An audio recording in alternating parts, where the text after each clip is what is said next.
नमस्कार। दृष्टि आईएएस के टुडे जी के प्रोग्राम में आपका स्वागत है। आज के सेशन की शुरुआत पिछले सेशन के रिकैप से करते हैं।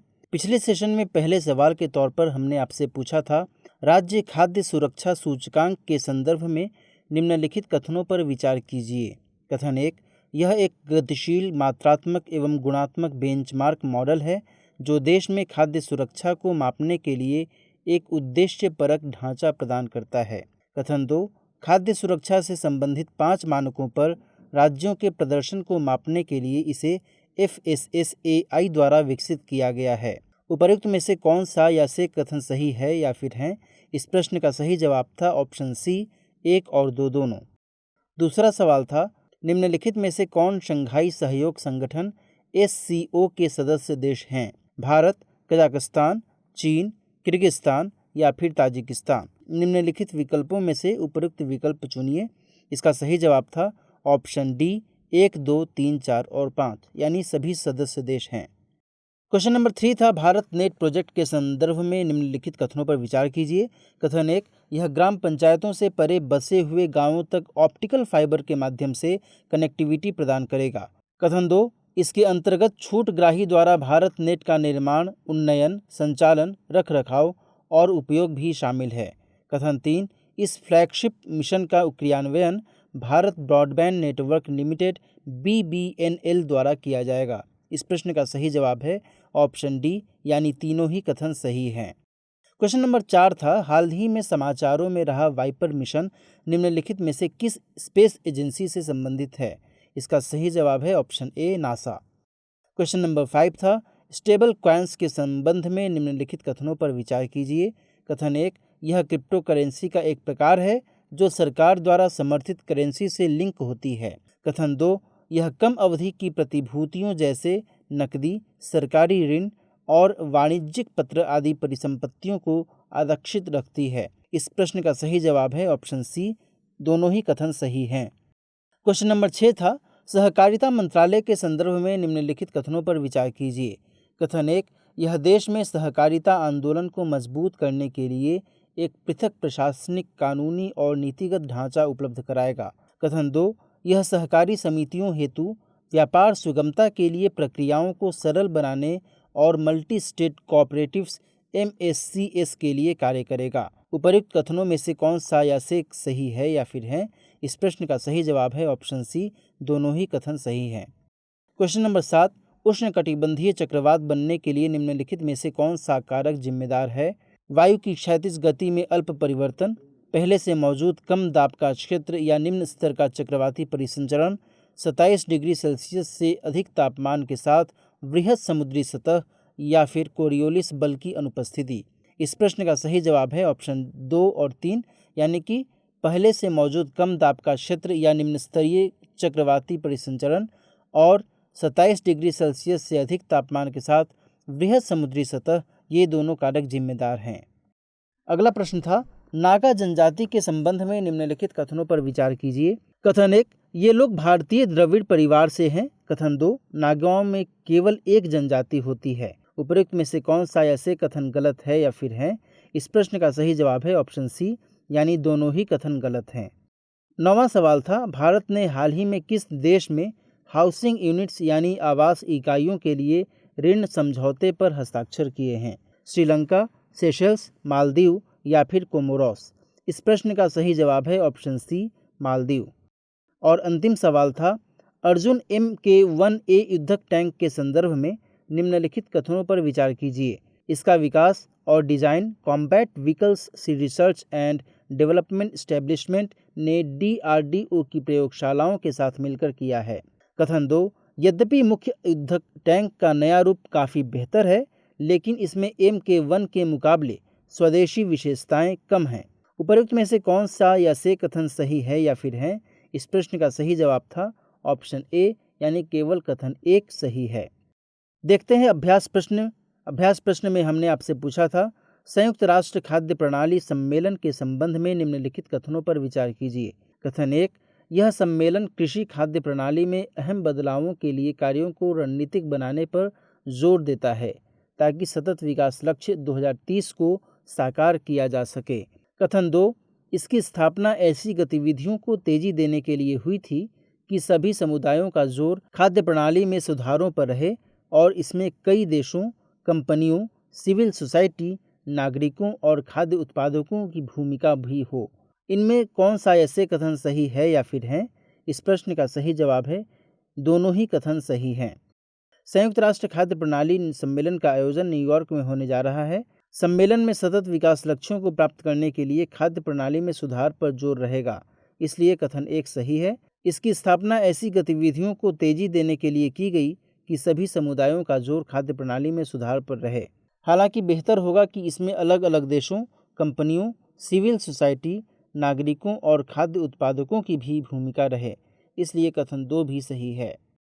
हमारे वीडियो अंग्रेजी में देखने के लिए फॉलो करें हमारा ही दूसरा यूट्यूब चैनल दृष्टि IAS इंग्लिश।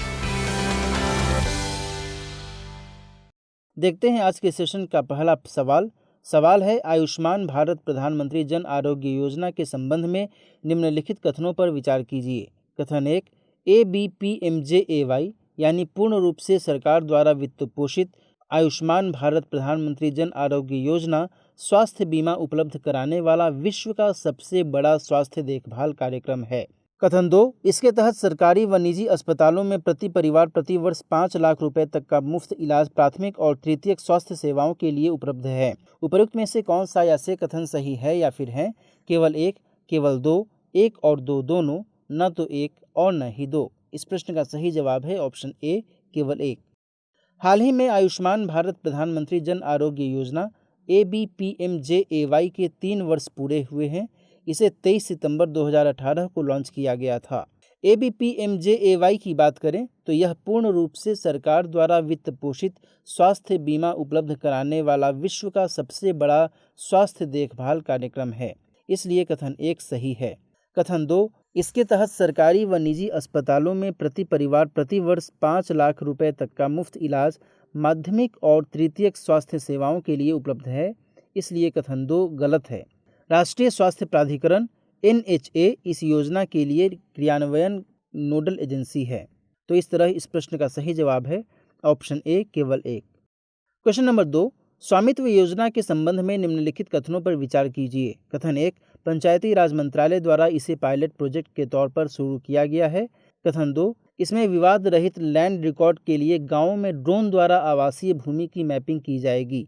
उपरोक्त में से कौन सा ऐसे कथन सही है या फिर हैं?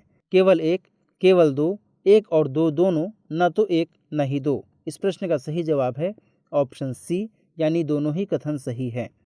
स्वामित्व योजना का पूरा नाम survey of villages and mapping with improvised technology in village areas है। यह योजना पंचायती राज मंत्रालय, राज्यों के पंचायती राज विभाग व राजस्व विभागों द्वारा भारतीय सर्वेक्षण विभाग के सम्मिलित प्रयास से शुरू की गई है, इसलिए कथन 1 सही है। इसका मकसद है ग्रामीण क्षेत्रों में संपत्ति विवाद का समाधान करना। इसके अंतर्गत ड्रोन तकनीक और continuously operating reference station CORS का उपयोग करके ग्रामीण क्षेत्रों में भूखंडों की मैपिंग की जाएगी, इसलिए कथन 2 सही है। पूरे देश में 4 सालों में यानी 2020 से 2024 में यह मैपिंग विभिन्न चरणों में हो रही है, तो इस तरह इस प्रश्न का सही जवाब है ऑप्शन सी, दोनों ही कथन सही हैं। क्वेश्चन नंबर 3, गैर कानूनी गतिविधियां रोकथाम अधिनियम UAPA के संदर्भ में निम्नलिखित कथनों पर विचार कीजिए। कथन 1, यह अधिनियम केंद्र सरकार को किसी गतिविधि को गैर कानूनी मानने की और इसे आधिकारिक राजपत्र के माध्यम से गैर कानूनी घोषित करने की पूर्ण शक्ति प्रदान करता है। कथन 2, इसके अंतर्गत अधिकतम सजा के रूप में आजीवन कारावास और मृत्यु दंड दिया जा सकता है। कथन 3, यह भारतीय और विदेशियों दोनों पर लागू होता है। इनमें से कौन से कथन सही हैं? केवल 1 और 2, केवल 2 और 3, केवल 1 और 3 या फिर 1, 2 और 3? इस प्रश्न का सही जवाब है तीनों ही कथन सही हैं। हाल ही में संयुक्त राष्ट्र मानवाधिकार उच्चायुक्त कार्यालय ने भारत में गैर कानूनी गतिविधियां रोकथाम अधिनियम UAPA के प्रयोग पर चिंता जताई है। UAPA को 1967 में पारित किया गया था। इसका मकसद गैर कानूनी गतिविधियों की प्रभावी रोकथाम करना है। यह अधिनियम केंद्र सरकार को किसी गतिविधि को गैर कानूनी मानने की और इसे आधिकारिक राजपत्र के माध्यम से गैर कानूनी घोषित करने की पूर्ण शक्ति प्रदान करता है, इसलिए कथन 1 सही है। इसके अंतर्गत अधिकतम सजा के तौर पर आजीवन कारावास और मृत्यु दंड दिया जा सकता है, इसलिए कथन 2 सही है। यह अधिनियम भारतीय और विदेशियों दोनों पर लागू होता है, इसलिए कथन 3 भी सही है। इस तरह इस प्रश्न का सही जवाब है ऑप्शन डी 1, 2 और 3। क्वेश्चन नंबर 4, विश्व मौसम विज्ञान संगठन के संबंध में निम्नलिखित कथनों पर विचार कीजिए। कथन 1, यह एक अंतर सरकारी संगठन है जिसकी उत्पत्ति अंतर्राष्ट्रीय मौसम विज्ञान संगठन IMO से हुई है। कथन 2, हाल ही में WMO द्वारा जलवायु संकेतकों और सतत विकास पर एक रिपोर्ट प्रकाशित की गई है। इनमें से कौन सा ऐसे कथन सही है या फिर हैं? केवल 1, केवल 2, 1 और 2 दोनों, न तो 1 और न ही 2। इस प्रश्न का सही जवाब है ऑप्शन सी, दोनों ही कथन सही हैं। WMO द्वारा जलवायु संकेतकों और सतत विकास अंतर संबंधों का प्रदर्शन पर एक रिपोर्ट प्रकाशित की गई है, इसलिए कथन 2 सही है। यह एक अंतर सरकारी संगठन है जिसकी उत्पत्ति वियना अंतर्राष्ट्रीय मौसम विज्ञान कांग्रेस यह एक अंतर सरकारी संगठन है जिसकी उत्पत्ति वियना अंतर्राष्ट्रीय मौसम विज्ञान कांग्रेस 1873 के बाद अंतर्राष्ट्रीय मौसम विज्ञान संगठन से हुई, इसलिए कथन 1 सही है। और WMO का मुख्यालय जिनेवा स्विट्जरलैंड में है। तो इस तरह इस प्रश्न का सही जवाब है दोनों ही कथन सही हैं। क्वेश्चन नंबर 5, गोवा के किन उत्पादों को GI टैग मिला हुआ है? काजू फेनी, खोला लाल मिर्च या कैना कोना मिर्च, मोयरा केला या फिर खाजे यानी मिठाई। निम्नलिखित में से उपयुक्त विकल्प चुनिए। 1, 2 और 3, 2, 3 और 4, 1, 2 और 4 या फिर 1, 2, 3 और 4। इस प्रश्न का सही जवाब है ऑप्शन डी, यानी चारों ही सही हैं। गोवा सरकार की फेनी नीति 2021 ने भौगोलिक संकेतक प्राप्त गोवा की काजू फेनी को अंतर्राष्ट्रीय शराबों जैसे मैक्सिको की टकीला, जापानी शेक और रूस की वोदका के समकक्ष लाने का मार्ग प्रशस्त किया है। 2016 में गोवा सरकार ने फेनी को गोवा की विरासत यानी हेरिटेज स्पिरिट ऑफ गोवा का दर्जा दिया था। GI प्राप्त गोवा के उत्पाद हैं हरमल मिर्च, काजू फेनी, खोला लाल मिर्च या कैना कोना मिर्च, मिंदोली केला या मोयरा केला, खाजे यानी एक पारंपरिक मिठाई। अतः सभी विकल्प सही हैं। इस प्रश्न का सही जवाब है ऑप्शन डी, यानी चारों ही सही हैं। क्वेश्चन नंबर 6, पर्वतीय दर्रों के संबंध में निम्नलिखित कथनों पर विचार कीजिए। कथन 1, जोजिला दर्रा लेह और श्रीनगर को जोड़ता है। कथन 2, फोटुला दर्रा लेह को कारगिल से जोड़ता है। और कथन 3, खारदुंगला सड़क मार्ग वाला विश्व का सबसे ऊंचा दर्रा है। इनमें से कौन से कथन सही हैं? 1 और 3, 2 और 3, 1 और 2 या फिर 1, 2 और 3। केंद्रीय सूचना एवं प्रसारण और खेल मंत्री अनुराग ठाकुर ने जोजिला और जेड मोर टनल प्रोजेक्ट्स का निरीक्षण किया है। साथ ही उन्होंने कंगन क्षेत्र के किचपोरा में प्रधानमंत्री ग्राम सड़क योजना के अंतर्गत सड़क का भी उद्घाटन किया। उन्होंने जोनल शारीरिक शिक्षा कार्यालय और जोनल लेवल प्लेफील्ड के विकास की आधारशिला भी रखी। जोजिला दर्रा लेह और श्रीनगर को जोड़ता है। यह लद्दाख और कश्मीर के बीच महत्वपूर्ण लिंक का कार्य करता है, इसलिए कथन 1 सही है। जोजिला सुरंग परियोजना 2018 में लॉन्च की गई थी। यह सामरिक दृष्टि से महत्वपूर्ण एशिया की सबसे लंबी और 2 दिशाओं वाली सुरंग है।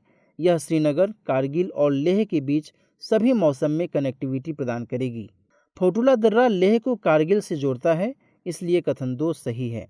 खारदुंगला सड़क मार्ग वाला विश्व का सबसे ऊंचा दर्रा है। यह लद्दाख को सियाचिन ग्लेशियर से जोड़ता है, इसलिए कथन 3 सही है। तो इस तरह इस प्रश्न का सही जवाब है ऑप्शन डी, तीनों ही कथन सही हैं। क्वेश्चन नंबर 7, निम्नलिखित कथनों पर विचार कीजिए। कथन 1, 1980 से 27 सितंबर विश्व पर्यटन दिवस के तौर पर मनाया जा रहा है। कथन 2, विश्व पर्यटन दिवस 2021 की theme tourism for post pandemic growth रखी गई है। उपरोक्त में से कौन सा ऐसे कथन गलत है या फिर हैं? इस प्रश्न के कूट हैं केवल 1, केवल 2, 1 और 2 दोनों, न तो 1 और न ही 2। इस प्रश्न का सही जवाब है ऑप्शन बी, यानी केवल कथन 2 गलत है। आज यानी 27 सितंबर को विश्व पर्यटन दिवस है। यह दिन अंतर्राष्ट्रीय समुदाय के बीच पर्यटन के महत्व और इसके सामाजिक, सांस्कृतिक, राजनीतिक और आर्थिक मूल्य के प्रति जागरूकता को बढ़ावा देने के लिए मनाया जाता है। विश्व पर्यटन दिवस की बात करें तो 1980 से 27 सितंबर को विश्व पर्यटन दिवस के तौर पर मनाया जा रहा है, इसलिए कथन 1 सही है। 27 सितंबर 1970 को संयुक्त राष्ट्र विश्व पर्यटन संगठन के कानून को अपनाया गया था, जिसे विश्व पर्यटन में मील का पत्थर माना जाता है। UNWTO द्वारा विश्व पर्यटन दिवस 2021 की theme tourism for inclusive growth पर केंद्रित है, इसलिए कथन 2 गलत है। तो इस तरह इस प्रश्न का सही जवाब है ऑप्शन बी, केवल 2 गलत है। Question number 8, Ayushman Bharat digital mission के संबंध में निम्नलिखित कथनों पर विचार कीजिए। कथन 1, यह नागरिकों के लिए हेल्थ अकाउंट के तौर पर कार्य करने वाला एक स्वास्थ्य पहचान पत्र है। कथन 2, इसके अंतर्गत हेल्थ केयर प्रोफेशनल्स रजिस्ट्री और हेल्थ केयर फैसिलिटीज रजिस्ट्री केवल आधुनिक चिकित्सा प्रणालियों के सभी स्वास्थ्य सेवा प्रदाताओं के एक संग्रह के रूप में कार्य करेंगी। उपरोक्त में से कौन सा ऐसे कथन सही है या फिर हैं? केवल 1, केवल 2, 1 और 2 दोनों, ना तो 1 और न ही 2। इस प्रश्न का सही जवाब है ऑप्शन ए, यानी केवल कथन 1 सही है। प्रधानमंत्री श्री नरेंद्र मोदी ने Ayushman Bharat digital mission launch किया है और वीडियो कॉन्फ्रेंसिंग के जरिए उन्होंने लोगों को संबोधित भी किया। इस मिशन की बातों को देखा जाए तो यह नागरिकों के लिए हेल्थ अकाउंट के तौर पर कार्य करने वाला एक स्वास्थ्य पहचान पत्र प्रदान करेगा, जिसमें व्यक्तिगत स्वास्थ्य रिकॉर्ड को मोबाइल एप्लीकेशन की मदद से जोड़ा जाता है और देखा जा सकता है, इसलिए कथन 1 सही है। हेल्थ केयर प्रोफेशनल्स रजिस्ट्री और हेल्थ केयर फैसिलिटीज रजिस्ट्री आधुनिक और पारंपरिक चिकित्सा प्रणालियों के सभी स्वास्थ्य सेवा प्रदाताओं के एक संग्रह के रूप में कार्य करेंगी, इसलिए कथन 2 गलत है। तो इस तरह इस प्रश्न का सही जवाब है ऑप्शन ए, यानी केवल 1। 9वां सवाल, असम की जनजातियों के संबंध में निम्नलिखित कथनों पर विचार कीजिए। कथन 1, आदिवासी असम का सबसे छोटा निर्जातीय समुदाय है। कथन 2, असम में केवल चूटिया, कोच, राजबंशी, मोरेन 3 मुख्य समुदाय हैं। उपरोक्त में से कौन सा ऐसे कथन सही है या फिर हैं? केवल 1, केवल 2, 1 और 2 दोनों, न तो 1 और न ही 2। इस प्रश्न का सही जवाब है ऑप्शन डी, दोनों ही कथन गलत हैं। हाल ही में सिपाझार यानी दिरांग जिला जो असम में पड़ता है, वहां पर आम नागरिकों और पुलिस के बीच झड़प के बाद 2 लोगों की मौत हो गई और कुछ लोग घायल भी हो गए। आदिवासी समुदाय असम के 6 समुदायों में से सबसे बड़ा है, जिसमें 106 उप समुदाय शामिल हैं, इसलिए कथन 1 सही नहीं है। असम के अन्य प्रमुख समुदायों की बात करें तो इनमें चूटिया, कोच राजबंशी, मोरान, मटाक और ताई अहोम हैं, इसलिए कथन 2 गलत है।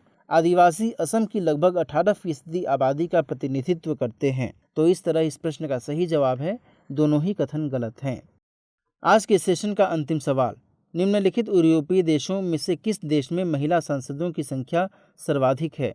डेनमार्क, फिनलैंड, स्वीडन या फिर आइसलैंड? इस प्रश्न का सही जवाब है ऑप्शन डी, आइसलैंड। हाल ही में आइसलैंड में आम चुनावों के बाद अंतिम नतीजे जारी किए गए। आइसलैंड की संसद की 63 सीटों में से 30 यानी लगभग 47.62% सीटों पर महिला सांसद निर्वाचित हुई हैं।